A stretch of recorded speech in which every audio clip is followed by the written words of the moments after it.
I've decided to go with pork loin. I'm going to go down the pork path with 3 or 4 different fruits and some beetroot. Some stone fruit, some peach, apricot puree. I'm going to throw some raspberries and pickled beetroots in there. That's the starting point, and then we'll see where we can go from there. The next one over, you want the next one over? The next one in the middle, the third one. Third, yeah. Thank you. The main difficulty is the environment in regards to not knowing where anything is. Vegetable peeler. Right behind you. Turn around, next shelf. Right. I'm a little bit disorientated, but there's a lot of support from the gantry, definitely. Yeah, the love's definitely there. Ollie, what protein do you have? Pork. Little pork. Oh, pork. And then is that chop. jamon? Is that jamon or prosciutto? Some prosciutto. And how will you do the fruits? Some sliced fresh peach, apricots, purees, some parsnip battens, pickled beetroots, raspberries and something else. So you've got quite a lot of elements to your dish. You're confident they're all going to come together. They're not going to be too mixed up with each other. No, all good. Ollie's got a lot of different things going on in this pork dish, maybe too much. I'm finding it really hard to see what his finished dish is going to be like. I especially don't get where the parsnip's going to fit in.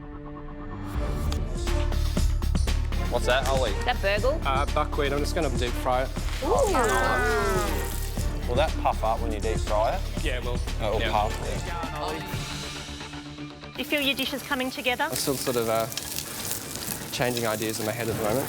So many components on the one dish. I'm really looking forward to seeing how that tastes like as a whole. I think it'll all come together in the end. At this stage, cooking without a clear vision is a little daunting. I'm sure I'll be able to work my way through it. In terms of the pork, you know the pork can overcook and it can go dry. There's not a lot of fat on that piece, is there? Serving the judges over undercooked pork would not go down well in any way, shape or form.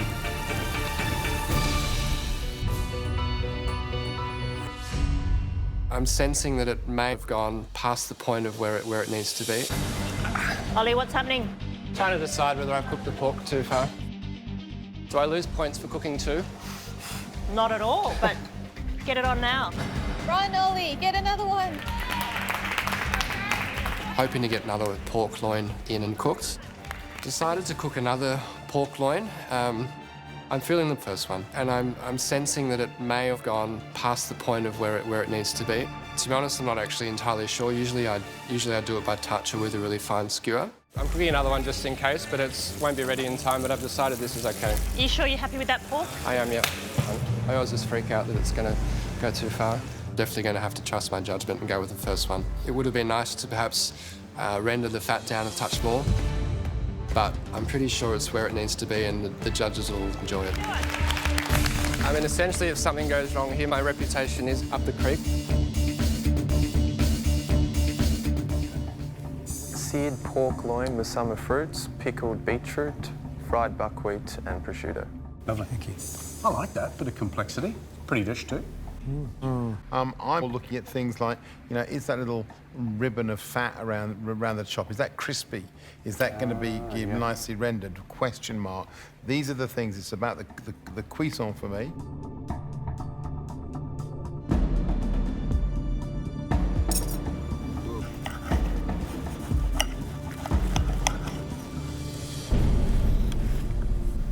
Nice.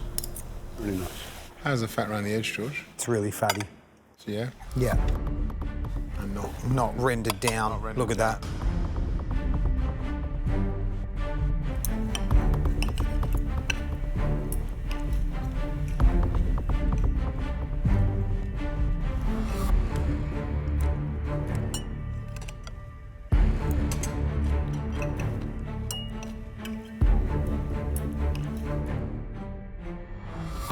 I think the flavours that work for me on that pork buckwheat, which is crisp and toasty and kind of crunchy, which I like because it's texture. The pork is cooked beautifully. Like it's just a tiny little bit of pink, which keeps it moist but not overly so. And that dried apricot puree on the side, I think it's really delicious. Do you think there's an overload of different fruits? I think there's probably one too many fruits. I think, you know, for me, this is a really clever dish and a dish that sort of pushes the boundaries slightly, and I love the buckwheat. But for me, the parsnip, I don't know, it's weird. It's like it's trying to compete with all these fruits. just doesn't make sense. So there's certainly some clever elements. Oh, yeah. Go, Mina. Wade, Hey, mate. what's going on here? Sprouts on choice? Bit What's of a happening sprouts. there? Look, I'm just going to do a really nice, simple little fresh salad. I've got some blueberries here. I've got some white anchovies, some shallots, some parsley, toasting up some walnuts. Make a bit of a Chardonnay vinaigrette dressing. Okay. I think my approach for this first round of the competition is to avoid cooking at all costs. I think 20 minutes isn't a huge amount of time to, I guess, cook much protein at all. I think you've got to be a little bit careful with that. Okay, interesting. I'll be really keen to find out what that looks like at the end. Thank you. Look, I think this salad, I think, is reflecting a bit of a change in me. And that's sort of, I guess, probably in line with what Marco Pierre's attitude is towards food. That's not to mess around with it. Hello, Wade. Hello. What's the name of the dish? What is it? Brussels sprout and white anchovy salad. Interesting. Very pretty dish.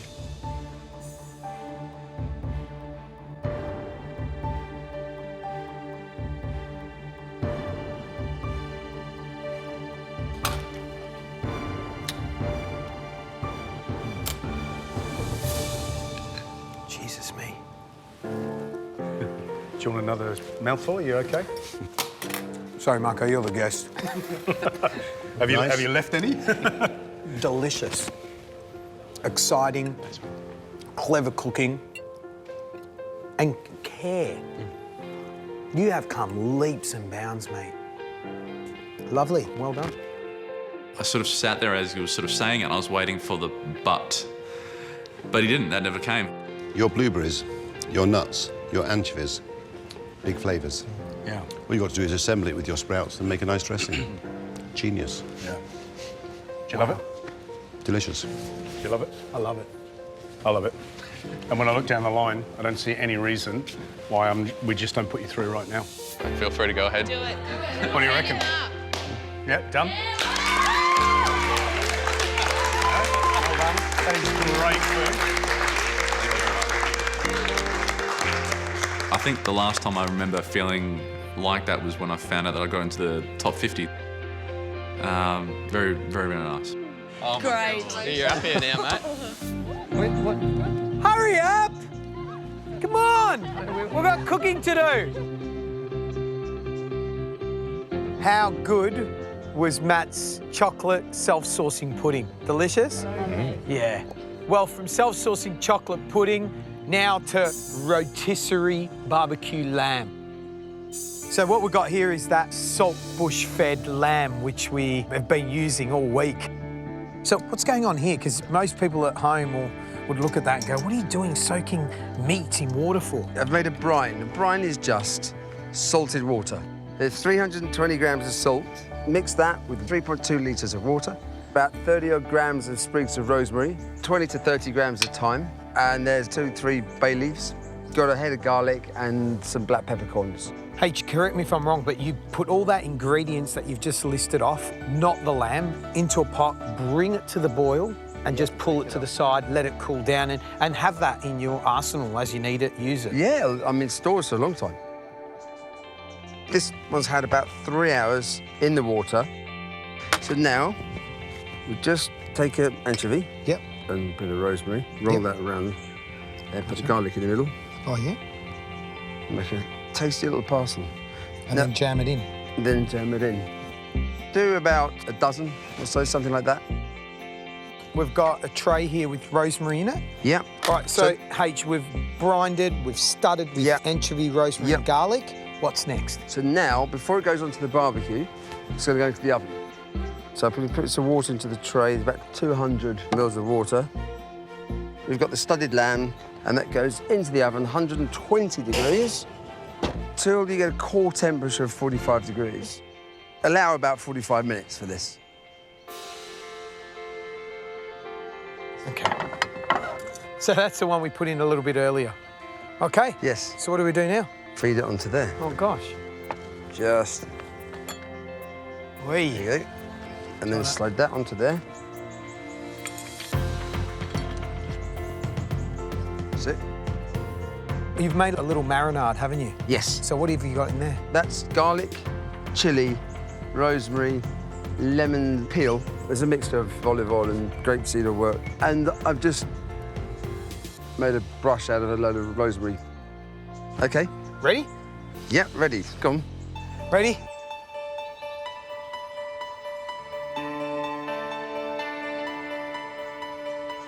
And then press the button. Press the button.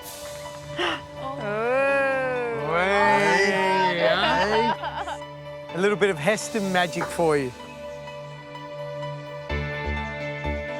Just about ready. I'm going to give it a base with this oil. Beautiful. Look at that. Right, shall we carve? Because I'm starving. Yes. Let's do it.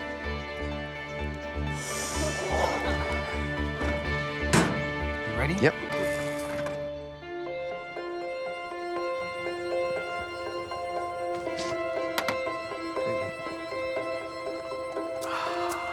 How good is that?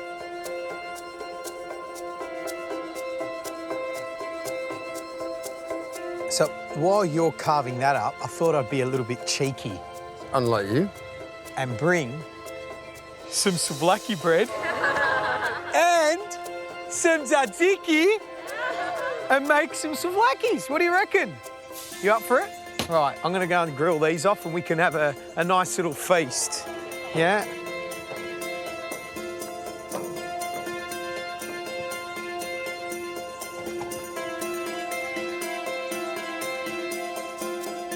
So there's my spit roast barbecued leg of lamb. Well done. Oh my gosh. This is my fruit carnival.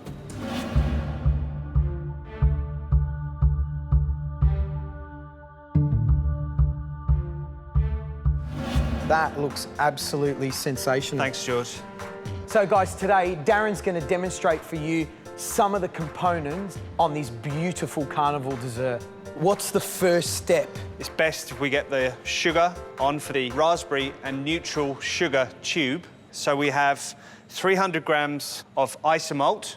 Basically, isomalt is a sugar substitute. It contains half the calories of sugar. And the reason I use this is for its anti-crystallizing properties, and so that I can achieve a caramel without colour. Next to go in is 300 grams of caster sugar. The reason I'm doing a mix is because I want the sweetness of sugar with the anti-crystallizing properties of the isomalt. Next is 60 grams of liquid glucose. And finally, we're going to add around 50 grams of water. Okay, so you pop everything into the pan and then turn the gas on? Yep, that's right. And we are going to take it to around 158 degrees. Around 158 degrees. So we're just going to pour half of this onto the non-stick mat, just to cool down. Very hot, as you can see. So you need to be really careful. And the remainder, we're going to colour with this titanium dioxide. Titanium dioxide is a naturally occurring whitener. At Wimbledon, it's what they use to make the lines on the grass. It's also used in commercial food production to whiten marshmallows and candies. Wow. Alvin, question? How much titanium dioxide did you add? Is there a ratio? I added 7 grams of titanium dioxide to that mix.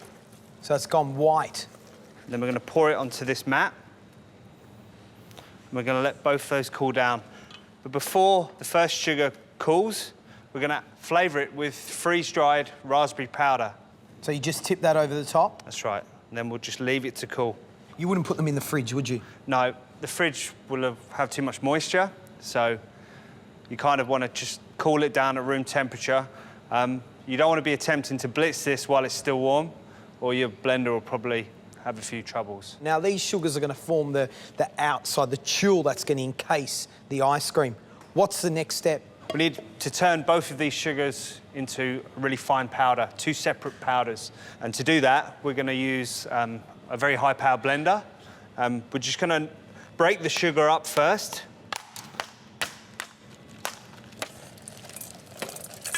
Wow, it's like glass, isn't it? It is. I think that's what they use in Hollywood to make the bottles smash. Oh, yeah? Yeah.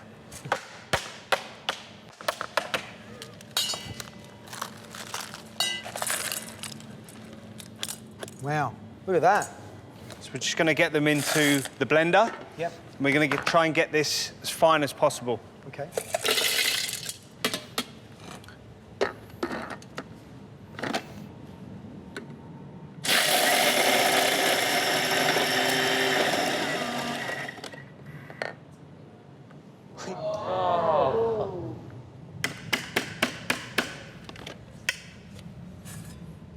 Fantastic. Is there a reason why you do the white powder first, then the red? Absolutely.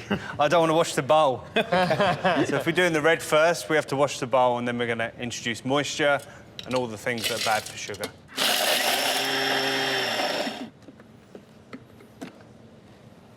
There you go. Pink sugar. You've blended up your 2 sugars here. Now it's actually time to make that sugar tulle that's going to encase that ice cream. That's right. What have you got here to make them? OK, these are stencils that I've made out of ice cream lids in my spare time. It saves money. We've got a rectangle, and then we've got a slightly larger rectangle with diagonal strips cut out. You're starting to get the idea of how it's going to come together? So the first step is on a cool tray with a non-stick mat, is to lay the smaller rectangle, and then we're going to dust the white sugar in the shape and the form of the rectangle. You want to make sure that you cover all the holes. Now we're going to carefully lift the stencil from the mat. OK, we're going to melt this now in the oven, which has been preheated to 155 degrees. It should take about 4 or 5 minutes. Marion? How long would those powders last? Is it something you could make the day before and then tap it out the next day, or? If you keep them in a sealed container with desiccant, such as silica gel, these will last for a long time. OK, we're going to bring the sugar out of the oven. And this is looking like it's just about ready to go. We'll just cool this down for a few seconds. Yep. And then using the larger stencil, we're going to dust over the raspberry sugar. And then it's back into the oven one more time before we shape it into a tube. Easy.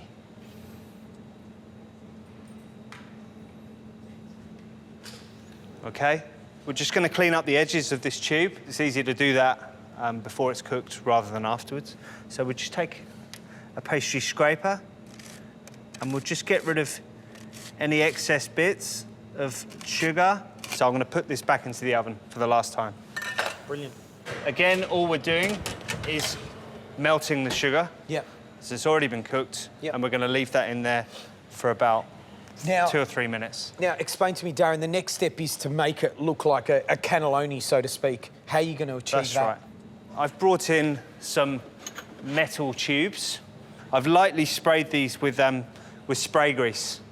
And what we need to do is wrap the sugar around this tube. And I'll show you how to do that in a second.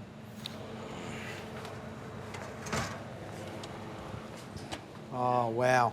That looks fantastic. The important thing is now is I need to flip this over, because obviously I want the stripes on the outside. I've just got one of these step palette knives, and I'm just gonna lift the sugar, and we're gonna flip it over.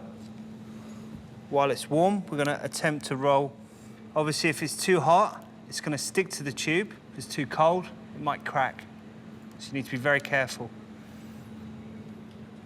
Wow. That's the sugar tube. What's the next step? We're just going to pop this away for safekeeping, and we're going to move on to the next stage, which is the aerated fruit salad chocolate. First of all, we've got a pan of simmering water, and we're going to add into a metal bowl 350 grams of white chocolate. We're going to place this over the water, a bain-marie, and we're going to melt this chocolate gently to no more than 40 degrees. Chocolate doesn't respond well to extremes of temperature.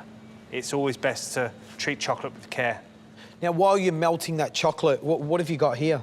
OK, so we've got mandarin segments, we've got raspberry, whole raspberries, and we've got passion fruit powder, all in a freeze-dried state. These are great when working with chocolate because they don't contain any moisture whatsoever, so it's not going to seize your chocolate. Right, what's happened here, Darren? OK, I've taken the chocolate off the stove. It's not quite melted, but the heat in the bowl will take care of the rest of those lumps. The next stage is to melt cocoa butter, 150 grams of cocoa butter. The reason we're adding that to the chocolate is to just loosen it and make it a little bit more fluid. OK, so this is just about finished melting, and then we're going to add this mixture to the chocolate. If you could stir that, George. Yeah. And this is just going to loosen the chocolate, which will facilitate putting it in the siphon. All right. Wicked. OK. We're going to use one of these siphon guns. Yeah. To try and get all of the aeration into the chocolate. Always make sure the siphon gun is not too cold as well, because you don't want the chocolate setting as soon as you pour it in. And we're going to shake. OK, the next step, we've placed a container in the blast freezer over there, so it's nice and cold. That one there? That's great. Thanks, George. OK, first, I'm going to put the fruits to the bottom. There's about 5 grams there. Yep. And about the same of freeze-dried whole raspberry. And probably about 3 grams of passion fruit freeze-dried powder. Brilliant. All right. Moment of truth. Off we go.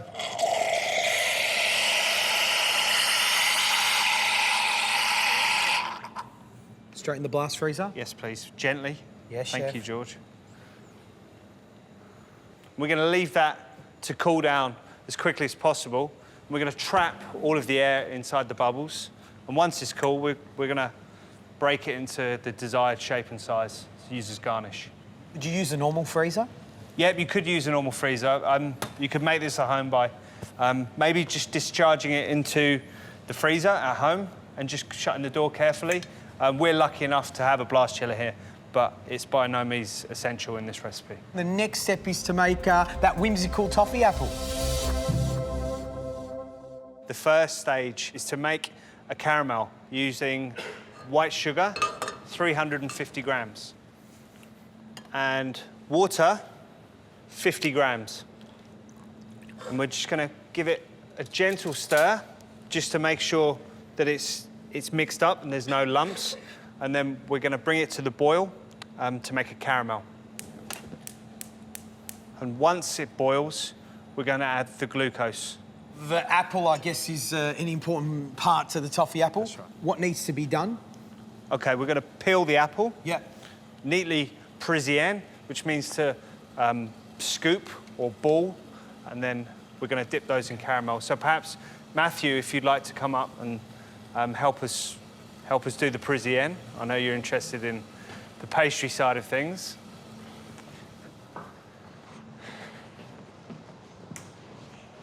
All right. Have you Parisienned apples before? No. Have you Parisienned anything before? If it just means balling, then probably rock melon. Yeah, maybe. Something pretty basic. All right, show us. Oh, jeez. The caramel has reached a boiling stage, so I'm going to add the glucose to the caramel. There's 50 grams of glucose to add. Right, let's have a look at your ball.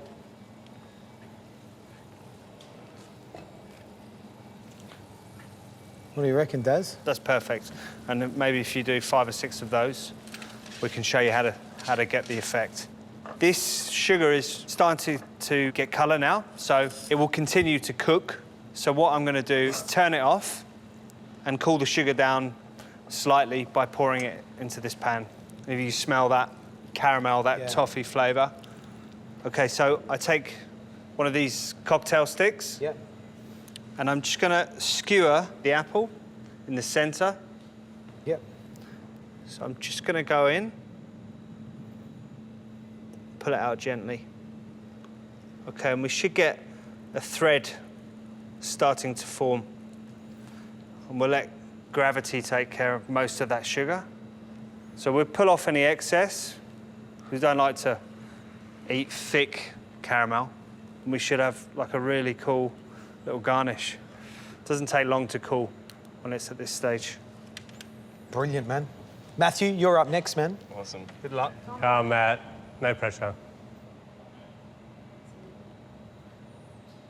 Pull up, pull up. Just let it.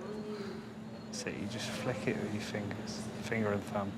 I'm looking at this, mesmerised by it. I think it's just about ready. So just Can I touch gently, it? yeah, gently take it off and then flip it over. Gentle, gentle. Beautiful. What you can do, because it's still warm.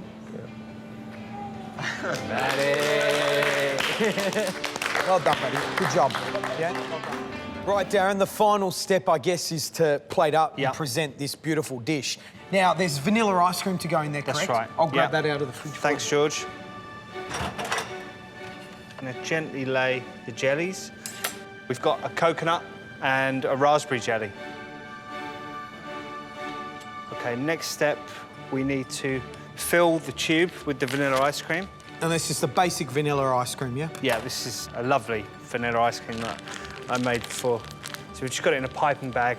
It's just been churned off, so it's still nice and soft. I'm just going to pipe that gently into the sugar tube, and we'll dip the ends in the freeze-dried raspberry powder. Yep. We'll lay that on top of the jelly. Right, the next step is the raspberries. Yep, and perhaps if you can grab the aerated chocolate from the freezer. Yep. And it'll just pop out because it's contracted. Wow. We kind of get little air pockets, small little pieces of garnish that we can put onto the plate. Wow.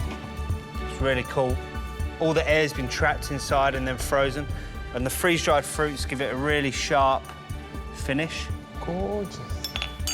We'll garnish the raspberries with some baby chervil, and then we'll use Matthew's Matthew's toffee apple just to finish the dish. There, and there we have it, the fruit carnival. Well done.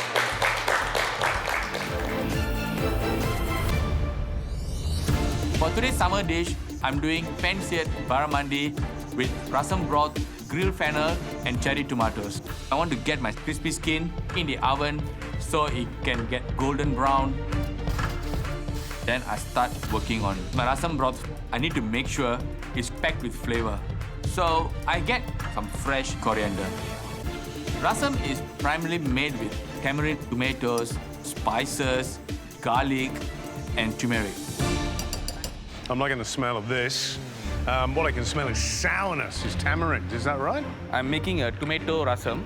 Yeah. It's a refreshing broth. I'm serving that with a pan-fried barramundi and a grilled fennel. Why is that summer for you? For me, it's summer throughout the year in Singapore. So rasam is part of our daily meal. I love it. And this is refreshing, I suppose, because it's acidic and sour. I'm adding a tinge of lemon juice based on the sourness of the tamarind. Yeah, also. nice. Sashi. Yeah, man. Are you sure you don't want to put any chocolate in that? I'm putting a lot of chocolate in this today. Hips and hips. Rasam is a very traditional South Indian dish, but I'm trying to put my spin by making it a bit refined. Grilled fennel and fish, I think, will go very well together. And I'm adding some cherry tomatoes to the rasam so that it gives an additional freshness to the dish. Now I start to season my fish and put it in the pan to cook. I need to keep an eye on the fish. That fish is the hero of the dish. It needs to be cooked perfectly. Hopefully, when I assemble the whole dish, it comes out well.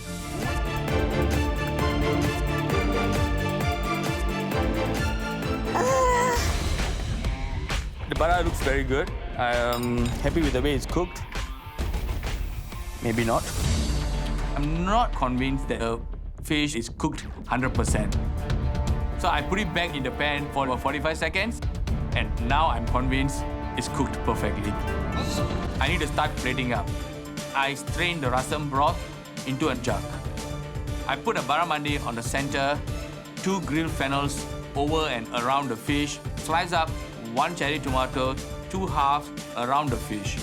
Hopefully, my flavors be good enough for the judges. I'm proud of what I've done today. It looks exactly what I've pictured in my mind. Hopefully, it has a very good balance of flavors and textures. What's the dish? Pan-fried barramundi with grilled fennel and rasam. And I also have some crispy skin barramundi. And the summary elements? Summer, it reminds me of Singapore, very hot. Rasam is part of our daily diet. Beautiful, love it. Get up here and sauce, let's taste.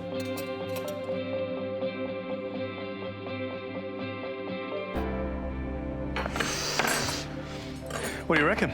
Smells wonderful. Yeah. Cooked beautifully, Sashi. Really beautifully. Well done. Wow, that's nicely cooked. Look at that. It's gorgeous. It's pretty special.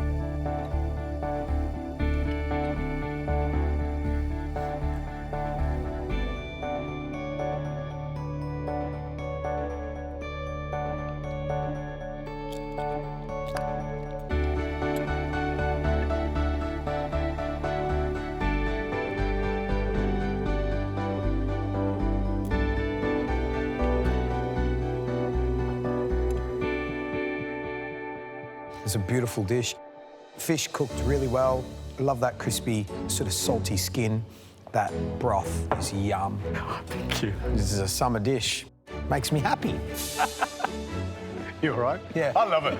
I love it. I mean, I know what the traditional dish is, but I like it in your version. I like the fennel, I like the tomatoes. It's delicious. I like the crispy skin. I like the fact that gorgeous sauce is championing that piece of barramundi. It's lovely.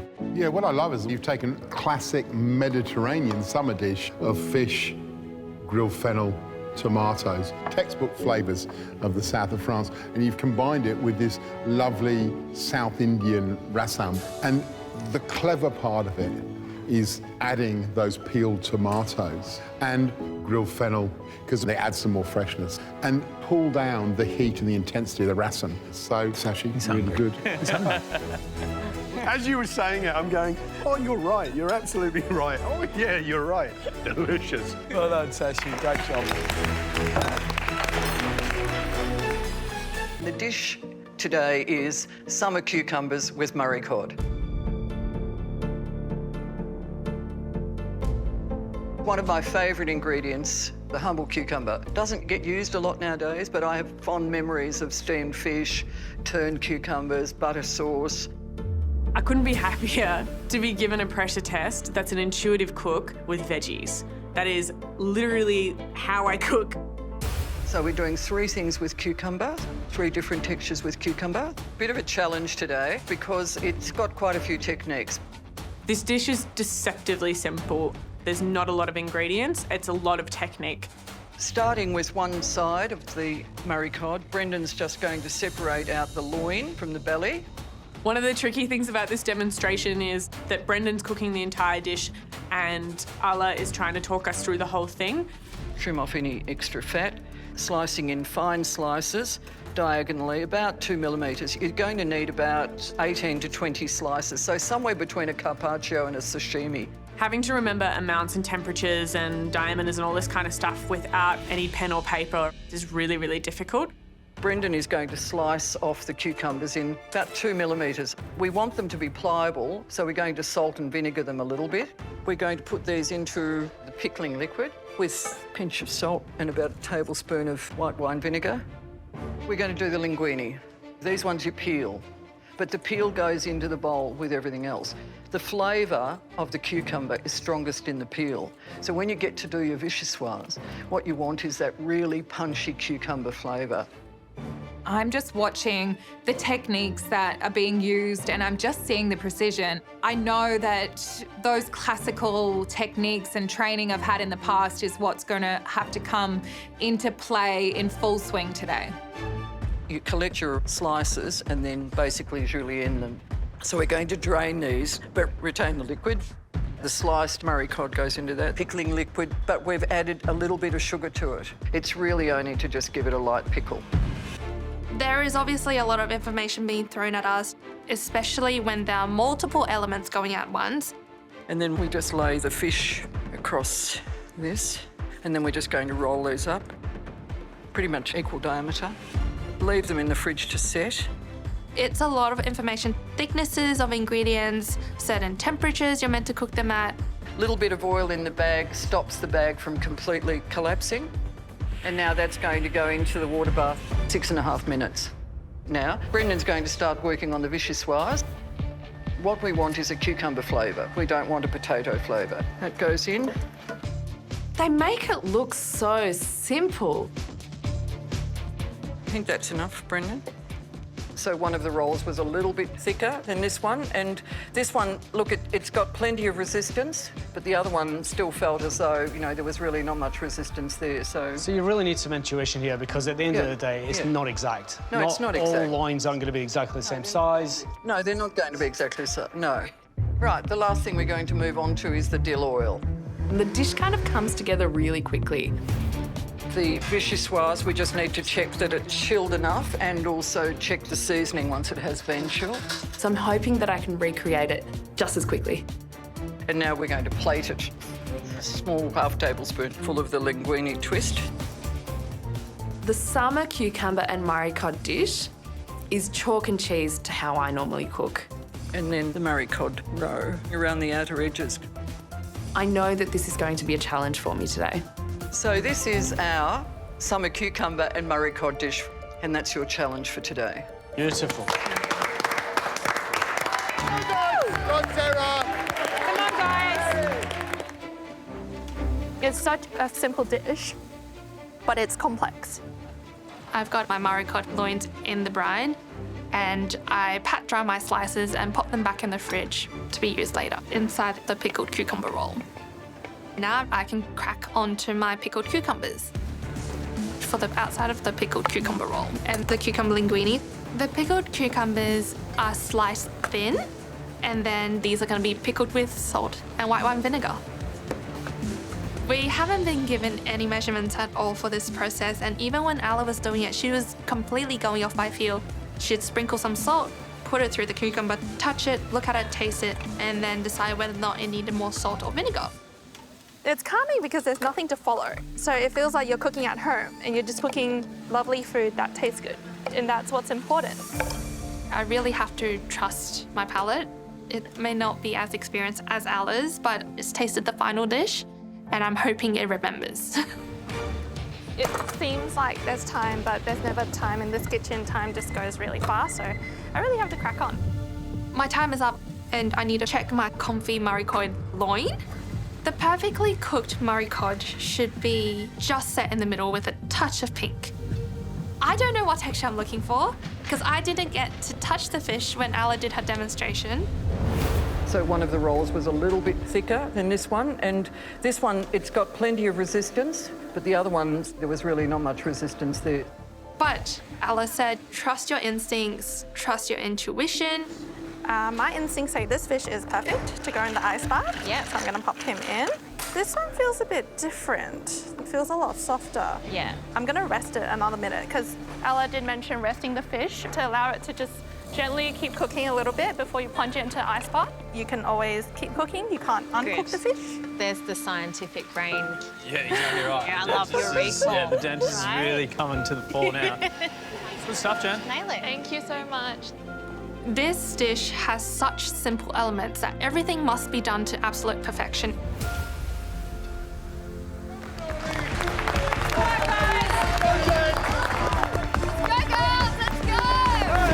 I'm really happy with my cook today. I'm working on my vichyssoise. Ella said traditionally a vichyssoise is a cold potato soup, but in the case of this dish, it's actually going to be a cold cucumber and dill sauce. I remember Ella didn't let her shallots take on any colour. Jen, just do one potato, yeah? One potato, More than enough. okay, thanks. Then we add in some grated potatoes. She described the potatoes as the binder, otherwise the cucumber will split, so it's finding the balance. This sauce is about the cucumbers, not the potatoes.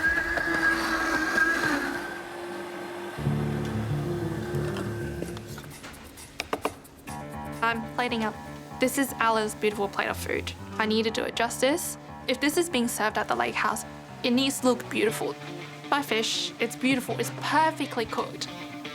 This day, as strange as it sounds, has been a magical day for me. Looks good, Tim. Thanks. This dish has helped me realise the joy of cooking again and the joy of food and the happiness food represents to me. Jen, just take your time. I got this. Yeah. You got it, you got it. I'm really happy with the vichyssoise.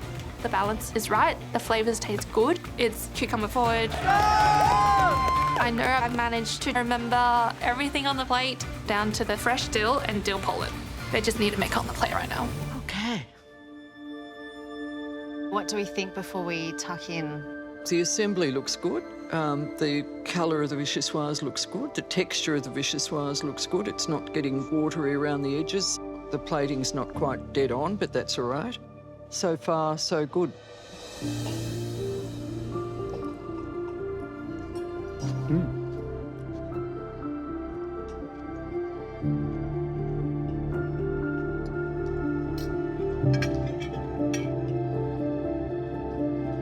Ella, earlier you said that this dish really does come down to accurate seasoning, and it's really a dish of textures and refreshment and refinements. I thought the seasoning was fantastic, especially in the cucumber noodles. You can pick up that little lick of the vinegar, but it's really about the salt and the crunch and that freshness. The fish, I think it's fantastic. The protein's just set. This is meant to be a summer dish, and it eats like a summer dish. She's got the crunch in the pickled cucumber. She's got the crunch in the linguine. The vichyssoise is a nice balancing flavour. I think she's done a fantastic job. There was a touch more acidity in your one, Ella. In the roll, I think. It's so close, but, you know, considering it's the first time she's made it, though, I've got to say, it's a pretty good effort. Very close to the way yours was.